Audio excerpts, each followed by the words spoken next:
നമസ്കാരം. ഇന്ന് ഒട്ടുമിക്ക രോഗികളും നമ്മുടെ അടുത്ത് ഒപിയിൽ വന്ന മടിച്ചിരിക്കും, പ്രത്യേകിച്ച് സ്ത്രീകൾ അവരുടെ രോഗം പറയാനായിട്ട്. അങ്ങനെ പമ്മി നിൽക്കുന്ന സമയത്താണ് നമുക്ക് തോന്നാറ് ഇത് എന്തോ സെക്സ് റിലേറ്റഡ് ആയിട്ട്, അല്ലെങ്കിൽ സെക്ഷലി ട്രാൻസ്മിറ്റഡ് ഡിസീസ്, അല്ലെങ്കിൽ ലൂക്കോറിയ, വെള്ളപ്പോക്ക്, അത്തരം രോഗങ്ങളിലേക്കാണ് സാധ്യത നമുക്ക് മനസ്സിലാവാറ്. മെൻസസിൻ്റെതായ കംപ്ലൈൻറ്റുകളൊന്നും ഇപ്പം അത്തരം തകരാറുകളോ ഒന്നും പേഷ്യൻസ് അത്ര മടിച്ച് നിൽക്കാറില്ല. പക്ഷേ ഈ വെള്ളപ്പോക്ക്, അവിടെയുള്ള അമിതമായ ദുർഗന്ധം, ആ ഭാഗങ്ങളിലുള്ള കറുപ്പ് നിറം, ഇതൊക്കെ സ്ത്രീകളെ ഒരുപാട് അലട്ടുന്ന ബുദ്ധിമുട്ടാണ്. പലപ്പോഴും സ്ത്രീകൾ ഒപിയിൽ വന്നു കഴിഞ്ഞാൽ അവർ മിണ്ടാതിരിക്കും, അവരുടെ കൂടെ വന്ന ഭർത്താവായിരിക്കും കാര്യങ്ങൾ നമ്മളോട് വിശദമായിട്ട് പറയുന്നത്. അപ്പം നമുക്ക് ഇന്ന് പുറം ലോകത്തേക്ക് പറയാൻ മടിക്കുന്ന ചില രോഗങ്ങൾ, എന്നാൽ അത് തീർച്ചയായിട്ടും സ്ത്രീകൾ അറിയേണ്ടതുമായ രോഗങ്ങളെക്കുറിച്ച് നമുക്കിന്ന് ചർച്ച ചെയ്യാം.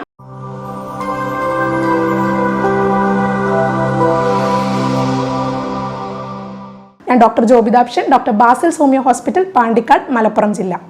ആദ്യം തന്നെ പറയാലോ, നമുക്കിവിടെ ഒപിയിൽ ഒരുപാട് ഉദാഹരണങ്ങൾ ഉണ്ടാവാറുണ്ട്. രോഗികൾ വരുമ്പോൾ നമ്മൾ ചില കാര്യങ്ങൾ അവരോട് ചോദിച്ചു കഴിഞ്ഞാൽ അവരുടെ രോഗം പറയുമായിരിക്കും. ചിലപ്പോൾ ലക്ഷണങ്ങൾ പറയും, ഡോക്ടറെ നല്ല ബ്ലീഡിങ് ആണ്, അങ്ങനെയൊക്കെ നമ്മളടുത്ത് പറയും. പക്ഷേ അപ്പോഴും വെള്ളപ്പോക്കിൻ്റെ കാര്യം മറച്ചു വയ്ക്കും. അല്ലാന്നുണ്ടെങ്കിൽ അവർ ഇപ്പോൾ ഇൻഫെർട്ടിലിറ്റി, വന്ധ്യതാ ചികിത്സയ്ക്കാണ് വന്നത്, കുട്ടികളില്ലാത്ത വിഷയം അവർ നമ്മളോട് പറയും, നമ്മൾ മരുന്ന് കൊടുക്കുന്നു, വിടുന്നു.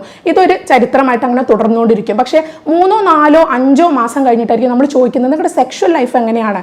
ആദ്യമൊക്കെ നമ്മൾ ഈ ക്വസ്റ്റ്യൻ ചോദിക്കുമ്പോൾ അവർ അത്ര കറക്റ്റായിട്ട് നമുക്ക് ആൻസർ തരില്ല. കുഴപ്പമില്ല എന്നുള്ളൊരു ആൻസറിൽ അത് ഒതുക്കും. അതിനുള്ള റീസൺ എന്താ? അത് പറയാനുള്ള മടി. പ്രത്യേകിച്ചും സ്ത്രീകൾക്ക് തന്നെയാണ് ഇപ്പോഴും ആ ബുദ്ധിമുട്ടുള്ളത്. പലർക്കും വേറെ പല പ്രശ്നങ്ങളും ഉണ്ടാവാം. ആ ഭാഗത്തുള്ള കറുപ്പ് നിറമായിരിക്കും അവരെ അലട്ടുന്നത്. അപ്പം നിങ്ങൾ ചോദിക്കും, ഇപ്പോൾ ഒരു കറുപ്പ് നിറം ഉള്ളത് കൊണ്ട് ഇത്രമാത്രം ബുദ്ധിമുട്ടുണ്ടാവുമോ? സ്ത്രീകളെ സംബന്ധിച്ച് ഇമോഷണലി അവർ കുറേ കാര്യങ്ങൾ ഉള്ളിൽ ഒതുക്കുന്ന ആൾക്കാരാണ്. അപ്പോൾ ഇത്തരം ഭാഗങ്ങൾ ഉണ്ടാവുന്ന കറുപ്പ് നിറം ഒരു പക്ഷേ അവരുടെ ഹസ്ബൻഡിനോട് പോലും അവർക്ക് സെക്ഷലി ബന്ധപ്പെടുന്ന സമയത്ത് പ്രയാസം ഉണ്ടാക്കുന്നതായിരിക്കും. അപ്പോൾ അത്തരം കുറച്ച് രോഗങ്ങൾ നമുക്കിന്ന് ഡിസ്കസ് ചെയ്യാം. ആദ്യം തന്നെ ഞാൻ പറയുന്നത് താല്പര്യക്കുറവിനെ കുറിച്ചാണ്. താല്പര്യക്കുറവ് പലർക്കും അറിയായിരിക്കും. അവരുടെ ഭർത്താവ് ഇപ്പം നമ്മളടുത്ത് പറയും, ഡോക്ടറെ ബന്ധപ്പെടാൻ താല്പര്യം കാണിക്കുന്നില്ല, അവർക്ക് എന്നോടുള്ള മാനസികമായിട്ടുള്ള അകൽച്ചയാണോ, അതല്ലെങ്കിൽ ഇമോഷണലി അവർക്ക് എന്തെങ്കിലും പ്രയാസങ്ങളുണ്ടോ, അല്ലെങ്കിൽ വേറെ എന്തെങ്കിലും ബന്ധങ്ങൾ അവർക്കുണ്ടോ എന്നുള്ള സംശയം വരെ അവർക്ക് തോന്നി തുടങ്ങാറുണ്ട്.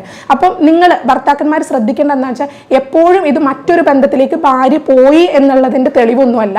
പക്ഷെ അവർക്ക് വേറെ എന്തെങ്കിലും ബുദ്ധിമുട്ടുകൾ ഉണ്ടാവാം. അത് പല ബുദ്ധിമുട്ടുകളാവാം. ഒന്ന്, താല്പര്യക്കുറവിൻ്റെ മാനസിക നിലയിലുള്ള ബുദ്ധിമുട്ട് പലർക്കും ഡിഫറൻ്റ് ആയിരിക്കും. അതായത് ഇപ്പോൾ ഒരാളെ സംബന്ധിച്ച് വീട്ടിലെ പ്രശ്നങ്ങളായിരിക്കാം, ഒരാളെ സംബന്ധിച്ച് അവിടുത്തെ പ്രാരാബ്ധമായിരിക്കാം, ബുദ്ധിമുട്ടായിരിക്കാം, അല്ലെങ്കിൽ കുഞ്ഞുങ്ങൾക്ക് കറക്റ്റായിട്ട് ഫീസ് കൊടുക്കാൻ പറ്റുന്നില്ല എന്ന ചിന്തയായിരിക്കാം.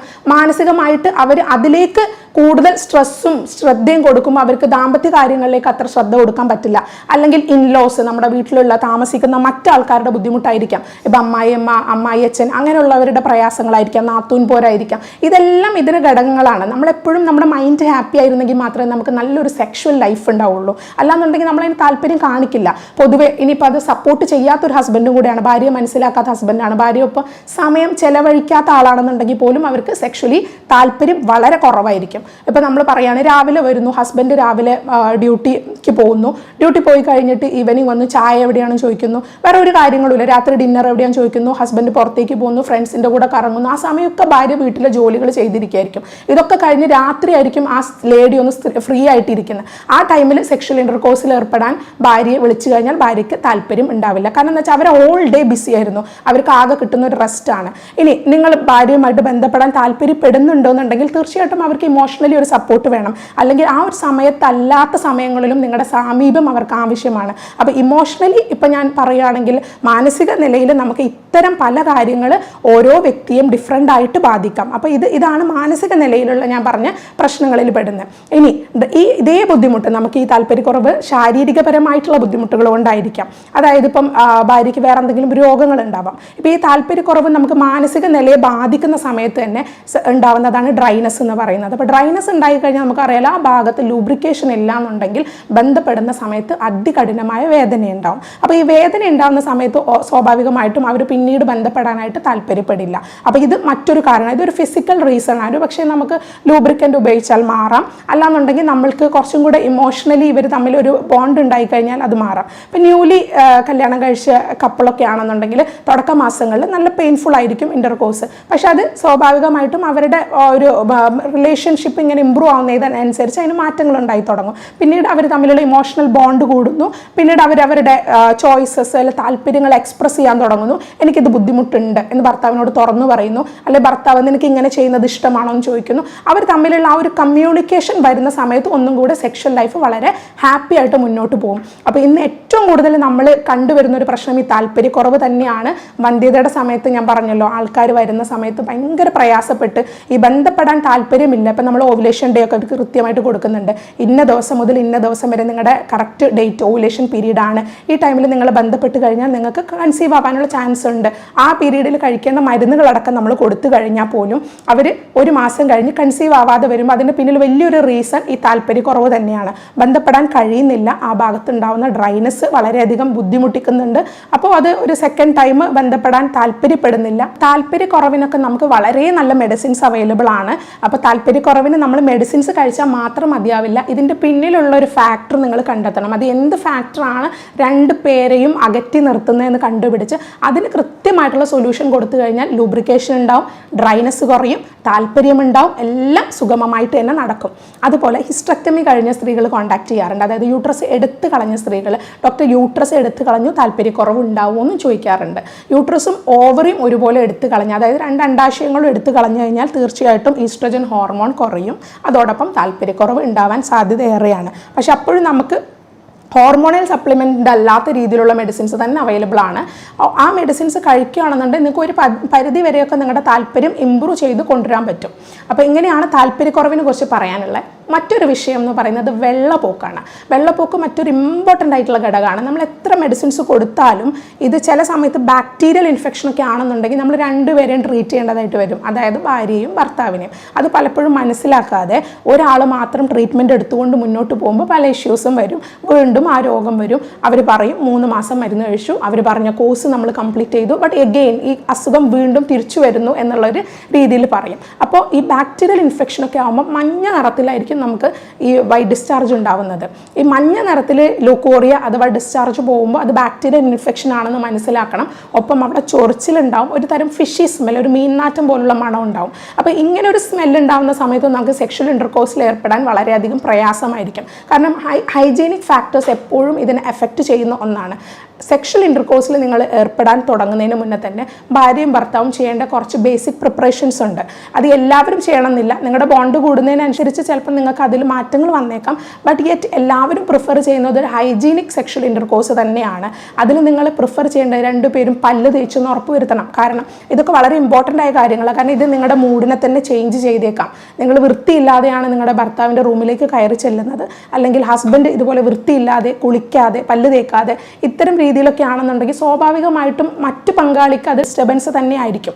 അപ്പോൾ അതൊരു ബുദ്ധിമുട്ടായിട്ട് മനസ്സിൽ കിടക്കുമ്പോൾ പൂർണ്ണമായിട്ട് സെക്ഷൽ ഇൻ്റർകോഴ്സിൽ തൃപ്തി കിട്ടാൻ സാധ്യതയില്ല. അതുപോലെ തന്നെ നിങ്ങൾ ചൂസ് ചെയ്യുന്ന ടൈം വളരെ ഇമ്പോർട്ടൻ്റ് ആയ ഒരു ഫാക്ടറാണ്. അപ്പോൾ നിങ്ങൾ ചൂസ് ചെയ്യുന്ന ടൈം ഞാൻ പറഞ്ഞല്ലോ, ഒരാൾ നല്ല ഹെക്റ്റിക് വർക്ക് കഴിഞ്ഞ്, അല്ലെങ്കിൽ ഒരാൾക്ക് നല്ല തലവേദനയുള്ള ഒരു ദിവസം, അല്ലെങ്കിൽ അയാൾ സ്ട്രെസ്ഫുൾ ആയിരിക്കുന്ന ഒരു ദിവസം, ആ ദിവസം നിങ്ങൾ ചൂസ് ചെയ്യുന്നു ഒൺലി ബിക്കോസ് മറ്റേ ആൾ ഫ്രീ ആണ്, ഞാൻ ഹാപ്പിയാണ്, ഞാൻ എന്നെ വളരെ ഹാപ്പി ഡേ ആയിരുന്നു എന്ന് നിങ്ങൾ ചൂസ് ചെയ്ത ഒരു ഡേയിൽ മറ്റേ നിങ്ങളുടെ വൈഫിനെ നിങ്ങൾ നിർബന്ധിക്കുമ്പോൾ, അല്ലെങ്കിൽ നിങ്ങളുടെ ഭർത്താവിനെ നിങ്ങൾ നിർബന്ധിക്കുമ്പോൾ അത് പ്രയാസമുണ്ടാക്കുന്ന ഒന്നായിരിക്കും. അപ്പോൾ രണ്ടുപേരും കംഫർട്ടബിളായ നേരം, കംഫർട്ടബിളായ ദിവസം ചൂസ് ചെയ്യുക. അതുപോലെ തന്നെ നിങ്ങൾക്ക് ഡിസ്റ്റർബൻസ് വരാതെ ഇരിക്കാൻ സാധ്യതയുള്ളൊരു സമയം ചൂസ് ചെയ്യുക. ഇപ്പോൾ കുട്ടികൾ സ്കൂളിൽ പോകുന്ന സമയം, പകൽ സമയം, പൊതുവെ എല്ലാവരും രാത്രിയാണ് പ്രിഫർ ചെയ്യുന്നത്. ഇനി രാത്രിയാണെങ്കിൽ ഓക്കെ, രാത്രിയാണെങ്കിലും ഓക്കെ, ബട്ട് മറ്റേ പങ്കാളിക്ക് ഉറക്കക്കുറവില്ല, അല്ലെങ്കിൽ ഉറക്കം ഡിസ്റ്റർബ് ആവുന്നതല്ല, ആളും കൂടെ അതിൽ ഇൻവോൾവ് ആണെന്നുണ്ടെങ്കിൽ മാത്രമേ നിങ്ങൾ ആ ടൈം പ്രിഫർ ചെയ്യാവൂ. അല്ലെങ്കിൽ നിങ്ങൾക്ക് ഒരു 3-4 മണിക്കൂർ നിങ്ങൾക്ക് ആവശ്യമുണ്ടെന്നുണ്ടെങ്കിൽ ആ 3-4 hours നിങ്ങൾ ഹാപ്പി ആയിട്ടിരിക്കാൻ വേണ്ടി കുട്ടികളില്ലാത്ത സമയം പ്രിഫർ ചെയ്യുക, കുട്ടികൾ സ്കൂളിൽ പോകുന്ന സമയം പ്രിഫർ ചെയ്യുക, അല്ലെങ്കിൽ വീട്ടിൽ മറ്റാരും ഇല്ലാത്ത സമയം, ആരും വരാതിരിക്കാൻ സാധ്യതയുള്ള സമയം, അത്തരം സമയങ്ങൾ നിങ്ങൾ പോസിബിളി 1 hour ഫ്രീ ആവുന്നൊരു ടൈം വേണം നിങ്ങൾ ചൂസ് ചെയ്യാൻ. അല്ലാതെ ഹറിബറിയായിട്ട് തിരക്ക് പിടിച്ച് പെട്ടെന്നൊരു സമയം കണ്ടെത്തി ആൾക്കാരും മറ്റ് ഡിസ്റ്റർബൻസ് ഒക്കെ ഉള്ളതിനിടയിലാവുമ്പോഴും നിങ്ങൾക്ക് ഈ ലൂബ്രിക്കേഷൻ്റെ പ്രോബ്ലംസ് സ്ത്രീകളിൽ കൂടുതലായിട്ട് വരും. എപ്പോഴും ഇൻ്റർകോഴ്സിൽ സ്ത്രീകളാണ് കൂടുതൽ ബുദ്ധിമുട്ടുന്നത്. അത് ഒന്നാമത് ഈ ഡ്രൈനെസ് കാരണമാണ്, അല്ലാന്നുണ്ടെങ്കിൽ അവരുടെ ഈ ഒരു ഇമോഷണലി അവർ ഫ്രീ ആവാത്തതിൻ്റെ പ്രശ്നം കൂടെ ആയിരിക്കാം. അപ്പോൾ ഈ വെള്ളപ്പൊക്കം ഉണ്ടാകുന്ന സമയത്ത് നമ്മുടെ അടുത്ത് ഭർത്താക്കന്മാർ പറയാറുണ്ട് അതിൻ്റെ സ്മെല്ല് കാരണം ബുദ്ധിമുട്ടുണ്ടാവുന്നുണ്ട്, അല്ലെങ്കിൽ ആ ഭാഗത്ത് ഹിസ്റ്റക്ടമി കഴിഞ്ഞ ആൾക്കാരിലൊക്കെ ആ ഒരു വജൈനൽ ഏരിയയിൽ കൂടുതൽ ഡ്രൈനെസ്സും സ്മെല്ലും അനുഭവപ്പെടാറുണ്ട്. അപ്പോൾ ഇതിനൊക്കെ കൃത്യമായിട്ട് നിങ്ങൾ മെഡിസിൻസ് എടുക്കുകയാണെങ്കിൽ അതിൽ മാറ്റം ഉണ്ടാവും. ഇനി മറ്റൊരു വിഷയം പറയാൻ പോകുന്നത് അപ്പോൾ നമ്മൾ താല്പര്യക്കുറവിനെ കുറിച്ച് സംസാരിച്ചു, ഡ്രൈനെസ്സിനെ കുറിച്ച് സംസാരിച്ചു, വെള്ളപ്പോക്കിനെ കുറിച്ച് സംസാരിച്ചു, അതുപോലെ അവിടെ ഉണ്ടാകുന്ന ദുർഗന്ധം, കറുപ്പ് നിറം, ഇതിനെക്കുറിച്ചൊക്കെ നമ്മൾ സംസാരിച്ചു. അപ്പോൾ ഈ കറുപ്പ് നിറം എന്നൊക്കെ പറയുന്നത് നിങ്ങൾക്ക് അതിന് കോസ്മെറ്റിക് ആയിട്ടുള്ള ചില ക്രീമുകളും കാര്യങ്ങളും അപ്ലൈ ചെയ്താൽ മാറ്റാവുന്നതേ ഉള്ളൂ. പിന്നെ സ്ത്രീകൾ പൊതുവെ ബോഡി നേച്ചറിനെ കൺസേൺഡ് ആയിട്ട് ജീവിക്കുന്നവരാണ്. ഒരു ഡെലിവറിയൊക്കെ കഴിയുമ്പോൾ അവരുടെ ആ ഷേപ്പ് നഷ്ടപ്പെടുമ്പോൾ ഭർത്താവിന് തന്നോടുള്ള ഇഷ്ടം കുറഞ്ഞോ എന്നുള്ള സംശയം മാനസികമായിട്ട് അലട്ടുന്ന ആൾക്കാരാണ് സ്ത്രീകൾ. പലപ്പോഴും പുരുഷന്മാർക്ക് യാതൊരു വിധത്തിലുള്ള ചേഞ്ചസും ഉണ്ടായി കാണില്ല. മാത്രമല്ല അവർ അന്ന് ഭാര്യയെ സ്നേഹിച്ച പോലെ തന്നെയായിരിക്കും ഇപ്പോഴും സ്നേഹിക്കുന്നത്. ബട്ട് യെറ്റ് ഒരു പെണ്ണിന് വേണ്ടത് റീഅഷുറൻസ് ആണ്. എപ്പോഴും നിങ്ങൾ അഷ്യൂർ ചെയ്തുകൊണ്ടേയിരിക്കണം, ഞാൻ നിന്നെ സ്നേഹിക്കുന്നുണ്ട്, അല്ലെങ്കിൽ ഐ ലവ് യു, അല്ലെങ്കിൽ യു ലുക്ക് ബ്യൂട്ടിഫുൾ. അപ്പോൾ അങ്ങനത്തെ കാര്യങ്ങൾ എപ്പോഴും ഇങ്ങനെ പറഞ്ഞുകൊണ്ടിരിക്കണം. ഐ ലവ് യു, ബ്യൂട്ടിഫുൾ ആണ്, അല്ലെങ്കിൽ നിന്നെ കാണാൻ നല്ല ഭംഗിയുണ്ട്, അല്ലെങ്കിൽ ഇട്ട ഡ്രസ്സ് നല്ല ഭംഗിയുണ്ട്. ഈ അഷുറൻസ് സ്ത്രീകളെ എക്സ്പെക്റ്റ് ചെയ്യുന്നുണ്ട്. അതൊന്നിനും വേണ്ടിയിട്ടല്ല, നിങ്ങൾ അവരെ സ്നേഹിക്കുന്നില്ല എന്നുള്ള തോന്നൽ കൊണ്ടൊന്നുമല്ല. ബട്ട് അവർക്ക് അതിങ്ങനെ കേട്ടുകൊണ്ടിരിക്കുമ്പോൾ അത് ഭയങ്കര ഒരു സന്തോഷമുള്ള കാര്യമാണ്. അപ്പോൾ ആ ഒരു എക്സ്പെക്റ്റേഷൻ സ്ത്രീകളിൽ സ്വാഭാവികമായിട്ടുണ്ടാവും. അതുപോലെ അവരുടെ ബോഡി ഒരു പ്രസവം കഴിഞ്ഞ് മാറിക്കഴിയുമ്പോൾ, വയറ് ചാടി കഴിയുമ്പോൾ, അല്ലെങ്കിൽ വണ്ണം കൂടുതൽ വെച്ച് കഴിയുമ്പോൾ ഭർത്താവ് ഇപ്പോഴും സ്റ്റിൽ എന്നിൽ ഹാപ്പി ആണ് എന്നുള്ള തോന്നൽ അവർക്ക് വേണമെന്നുണ്ടെങ്കിൽ ഇത്തരം കാര്യങ്ങൾ നിങ്ങൾ എക്സ്പ്രസ് ചെയ്യണം. അങ്ങനെ എക്സ്പ്രസ് ചെയ്യുമ്പോഴായിരിക്കും ഭാര്യയ്ക്ക് ഒന്നും കൂടെ അതിലേക്ക് താല്പര്യം ഉണ്ടാവുകയുള്ളൂ. അപ്പോൾ ഇതൊരു ഇമോഷണലി ബൗണ്ട് കാര്യമായതുകൊണ്ട് തന്നെ ഇമോഷണൽ ആസ്പെക്ട്സ്, നിങ്ങളുടെ ഫാമിലി മാറ്റേഴ്സ് ഒക്കെ നിങ്ങൾ ഇതിൽ ഇൻവോൾവ് ആണ്, ഈ ഒരു സംഭവത്തിൽ ഇൻവോൾവ് ആണെന്നും ഒന്ന് മനസ്സിലാക്കണം. പിന്നെ ഉള്ളതാണ് ഞാൻ ഈ പറഞ്ഞ സെക്ഷൽ അവേർഷൻ. അപ്പോൾ സെക്ഷൽ അവേർഷൻ വരുന്നത് എപ്പോഴാണ്? ഒരുപാട് കേസുകൾ നമ്മുടെ ഇവിടെ റിപ്പോർട്ട് ചെയ്യുന്നതിൽ പറയുന്നത്, ഒട്ടുമിക്ക കേസുകളിലും ഞാൻ കേൾക്കുന്നത് 8 വർഷമായി കല്യാണം കഴിഞ്ഞിട്ട്, 4 വർഷമായി കല്യാണം കഴിച്ചിട്ട് ഇതുവരെ ബന്ധപ്പെടാൻ സാധിച്ചിട്ടില്ല. ആ ഒരു അവസ്ഥ, ഇതിനെക്കുറിച്ച് ഞാൻ മുന്നേ വീഡിയോസ് ചെയ്തിട്ടുണ്ട്. അതിൽ ഒരുപാട് ഇമ്പ്രൂവ്മെൻറ്റ്സ് കിട്ടുന്നത് റിലാക്സേഷൻ തെറാപ്പിയിലൂടെയാണ്, അല്ലാതെ മെഡിസിൻസിലൂടെ അല്ല. ഈ കണ്ടീഷൻ ഞാനിപ്പോൾ പറയാം, അത് ലേഡിക്കും ആവാം, മെയിലിനും ആവാം, ഫീമെയിലിനും ആവാം, ആർക്കും ആവാം. കൂടുതൽ കേസസ് ലേഡീസിലാണ് കേൾക്കുന്നത്. അപ്പോൾ ഇത്തരം കാര്യങ്ങളിൽ കൂടുതൽ ആഗ്രഹവും കൂടുതൽ കേൾക്കാൻ താല്പര്യം ഉണ്ടാകുന്ന ടീനേജ് കാലഘട്ടത്തിലാണ്. അപ്പോൾ ആ സമയങ്ങളിൽ നമ്മുടെ ഫ്രണ്ട്സ് പറയുന്ന തെറ്റായ ധാരണകൾ, അല്ലെങ്കിൽ അവർ മറ്റാരുടെയും അടുത്ത് എന്ന് കേട്ട കാര്യങ്ങളായിരിക്കും പറയുന്നത്, അവർക്ക് പോലും അനുഭവമില്ലാത്ത കാര്യങ്ങളായിരിക്കും അത് ഷെയർ ചെയ്യും. അല്ലെങ്കിൽ സെക്ഷൽ ഇൻ്റർകോഴ്സിനെ കുറിച്ച് വളരെ തെറ്റായ ധാരണകൾ, വേദന ഉണ്ടാക്കുന്നു അല്ലെങ്കിൽ ബുദ്ധിമുട്ടുണ്ടാക്കുന്നു, ഇത്തരം കാര്യങ്ങളെല്ലാം ഷെയർ ചെയ്യുന്ന സമയത്ത് ഇതൊക്കെ കേട്ടിട്ടായിരിക്കും ഒരാൾ നിൽക്കുന്നത്. അപ്പോൾ സ്വാഭാവികമായും ആ വ്യക്തി കല്യാണം കഴിയുന്ന സമയത്ത് ആ വ്യക്തിക്ക് ഒരു ഭയം ഉണ്ടാവും, ഇൻ്റർകോഴ്സിൽ ഏർപ്പെടാൻ പെയിൻ ഉണ്ടാവുമോ എന്നുള്ള ഭയം. ആ ഭയം പലപ്പോഴും ഇൻ്റർകോഴ്സിൽ ഏർപ്പെടുന്ന സമയത്ത് അവരുടെ വജൈന ഷ്രിങ്ക് ആവാനുള്ള ഒരു കാരണം ഉണ്ടാക്കും. വജൈനസ്മസ് എന്ന് പറയാം ഇതിന്, അതായത് ആ ഭാഗം അങ്ങ് ചുരുങ്ങി പോവുക. യൂഷ്വലി ഫോർപ്ലേ ഒക്കെ കഴിഞ്ഞ് കഴിയുമ്പോൾ അവിടെ റിലാക്സ്ഡ് ആയിട്ട് ലൂബ്രിക്കേഷനൊക്കെ ഉണ്ടായിട്ടിരിക്കണം വജൈനൽ ഏരിയ. ബട്ട് ഇത്തരക്കാരിൽ ഈ ഒരു സെക്ഷൽ അവേർഷൻ അല്ലെങ്കിൽ കൂടെ തന്നെ വജൈനസ്മസ് പോലുള്ള കണ്ടീഷനുള്ള ആൾക്കാരിലെല്ലാം വജൈന റിലാക്സ് ആവില്ല, കൺട്രാക്റ്റ് ആയിട്ടിരിക്കും. മാത്രമല്ല ലൂബ്രിക്കേഷനും ഉണ്ടാവില്ല, പെയിൻഫുൾ ആയിരിക്കും. സോ ഇൻ്റർകോഴ്സ് ഒരിക്കലും നടക്കില്ല. അങ്ങനെ ഇൻ്റർകോഴ്സ് ഒരിക്കൽ പോലും നടക്കാത്ത ഒരുപാട് പേരുണ്ട്.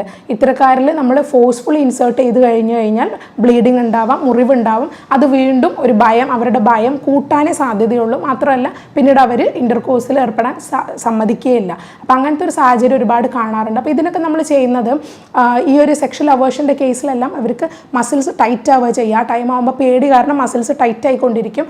തൈസിൻ്റെ മസിൽ ടൈറ്റ് ആവും, വജൈനൽ മസിൽസ് ടൈറ്റ് ആവും, പെൽവിക് ഫ്ലോർ മസിൽസ് ടൈറ്റ് ആവും. ഇങ്ങനെ ടൈറ്റ് ആകുമ്പോൾ ഇൻസേർഷൻ പോസിബിൾ ആവാതെയാവും. അവരുടെ ഹാർട്ട് ബീറ്റ് കൂടും, നന്നായിട്ട് വേർക്കാൻ തുടങ്ങും. ഇതൊക്കെ അവരിൽ ആ ടൈമിൽ കാണുന്ന ലക്ഷണങ്ങളാണ്. അതിന് വേണ്ടത് റിലാക്സേഷൻ തെറാപ്പിയാണ്. നമ്മുടെ ബോഡിയിലെ ഓരോ മസിൽസും നമ്മൾ റിലാക്സ് ചെയ്ത് കൺട്രാക്ട് ചെയ്യുക, റിലാക്സ് ചെയ്യുക, ആ രീതിയിൽ നമ്മൾ പ്രാക്ടീസ് ചെയ്യേണ്ടതുണ്ട്. ഇത് മന്ത്ലി എല്ലാ മാസവും, ഒരു മാസം കണ്ടിന്യൂസ് നിങ്ങൾ ചെയ്യുകയാണെങ്കിൽ ഈ തെറാപ്പി എല്ലാം നിങ്ങൾ ഹോസ്പിറ്റലിൽ പോയി കഴിഞ്ഞാൽ നിങ്ങൾക്ക് ഈസി ആയിട്ട് ഡോക്ടർ നിങ്ങളെ പഠിപ്പിക്കുകയും ചെയ്യിപ്പിക്കുകയും ചെയ്യും.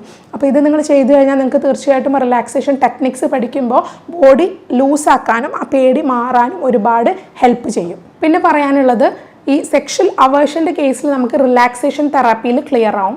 ഇനി നിങ്ങൾ ചൂസ് ചെയ്യേണ്ട സമയത്തിനെ കുറിച്ച് ഞാൻ പറഞ്ഞു, എപ്പോഴും കംഫർട്ടബിളായ ടൈം ചൂസ് ചെയ്യുന്ന പോലെ തന്നെ നിങ്ങൾ ഒരു സ്പേസ് ചേഞ്ച് അല്ലെങ്കിൽ ഏരിയ ചേഞ്ചസ് നിങ്ങൾ നോക്കുക. അപ്പോൾ നമ്മുടെ മൈൻഡ് റിലാക്സ് ആവാൻ, നിങ്ങൾ വേറെ എന്തെങ്കിലും സ്ട്രെസ്സിലുള്ള സമയമാണെന്നുണ്ടെങ്കിൽ നിങ്ങൾക്ക് ജസ്റ്റ് ഒരു സ്ഥലം മാറ്റം നല്ലതായിരിക്കും. നിങ്ങൾ വീട് മാറിയിട്ട് വേറൊരു സ്ഥലത്തേക്ക് പോകുന്നു, അല്ലാന്നുണ്ടെങ്കിൽ ഇതിപ്പോൾ നമ്മൾ ട്രിപ്പ് പോകുമ്പോൾ പലപ്പോഴും നമുക്കതൊരു ഒരു പുതിയ എക്സ്പീരിയൻസ് ആണല്ലോ. പുതിയൊരു റൂം, പുതിയ ഒരു കളർ, വാളിൻ്റെ കളറൊക്കെ ചേഞ്ച് ആകുമ്പോൾ തന്നെ നല്ലൊരു മാറ്റം തോന്നും. അതുപോലെ നിങ്ങൾക്ക് നിങ്ങളുടെ വീട്ടിലാണെങ്കിൽ തന്നെ ഇപ്പോൾ പുറത്ത് പോകാനുള്ളൊരു സാഹചര്യം ഇല്ലെങ്കിൽ നിങ്ങൾക്ക് ജസ്റ്റ് കട്ടിലിൻ്റെ പൊസിഷൻ മാറ്റിയിടാം, അല്ലെങ്കിൽ നിങ്ങളുടെ കേർട്ടൻസിൻ്റെ കളറൊന്ന് മാറ്റാം, പുതിയൊരു കേർട്ടൻ ഇട്ട് നോക്കാം, വേറൊരു ഡിഫറെൻറ്റ് കളർ ട്രൈ ചെയ്യാം, അല്ലെങ്കിൽ നിങ്ങളുടെ റൂമിൻ്റെ ലൈറ്റിൽ എന്തെങ്കിലും മാറ്റം വരുത്താം, അല്ലെങ്കിൽ ആംബിയൻസ് ജസ്റ്റ് ആംബിയൻസ് ഒന്ന് ചേഞ്ച് ആകുമ്പോൾ തന്നെ നമ്മൾ വേറൊരു മൂഡിലേക്ക് വരും. അപ്പോൾ ഇത്തരം കാര്യങ്ങളിലും കൂടെ ശ്രദ്ധിക്കുക. അപ്പം അപ്പോഴേ നമുക്ക് ആ ഒരു പെർഫെക്റ്റ് ഒരു ഇത് കിട്ടുകയുള്ളൂ. അപ്പോൾ എപ്പോഴും നമ്മൾ ഈ അസുഖത്തിനെ മാത്രം കുറ്റം പറഞ്ഞിട്ടും കാര്യമില്ല, നമുക്ക് ഇന്ന അസുഖം ഉണ്ടെന്ന് മാത്രം പറഞ്ഞിട്ട് കാര്യമില്ല. കുറേ കാര്യങ്ങളൊക്കെ നമുക്ക് വീട്ടിൽ നിന്ന് തന്നെ ചേഞ്ച് ചെയ്യാൻ പറ്റുന്നുണ്ട്. സ്വഭാവത്തിലെ മാറ്റങ്ങൾ വരുത്താം, ഞാൻ പറഞ്ഞ പോലെ രൂപത്തിലെ മാറ്റങ്ങൾ വരുത്താം, നിങ്ങളുടെ റൂമിന്